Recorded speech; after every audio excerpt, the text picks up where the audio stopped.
The drill bit catches morning light as Harold steadies his hand against the cabin wall, measuring twice like he always does. Behind him, barely 3 feet away, sits Ranger, a German shepherd with mud still dried on his paws from yesterday's rain, ears locked forward, eyes tracking every micro-movement of Harold's wrist, like a man watching someone defuse a bomb. They say every man needs guidance in his later years, but Harold hadn't expected his to arrive on 4 legs, with opinions, and what felt increasingly like a full performance evaluation. The drill whirs to life. Harold leans in, applying pressure, and that's when it happens. Ranger rises smoothly to his feet, and presses his cold nose against Harold's elbow.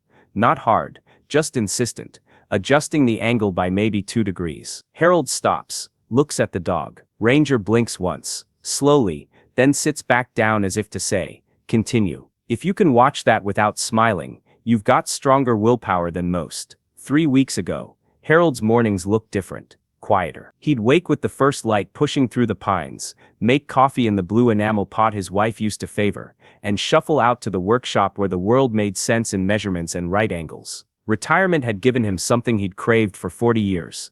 Time to fix things at his own pace. No deadlines, no voices but the occasional crow outside, and the creak of his own knees on the workshop stool. He'd refinish a chair leg, true up a bookshelf, spend an hour getting a drawer to slide just right. Everything slow, everything his. Then came the fog. Harold was carrying scrap lumber to the burn pile when he spotted the shape near his fence line, low to the ground, moving wrong, one leg dragging through the wet grass like a broken marionette string. A German shepherd, ribs showing through matted fur, muzzle gray with age or exhaustion, maybe both. The dog stopped when he saw Harold, didn't run, didn't growl, just stood there swaying slightly in the mist, like he'd used the last of whatever kept him upright. Harold set the wood down carefully, moved slow, and when the dog didn't bolt, he knelt in the mud and let the animal decide. 30 seconds passed. Then a wet nose touched his palm, and the decision was made. He carried 80 pounds of wet dog inside,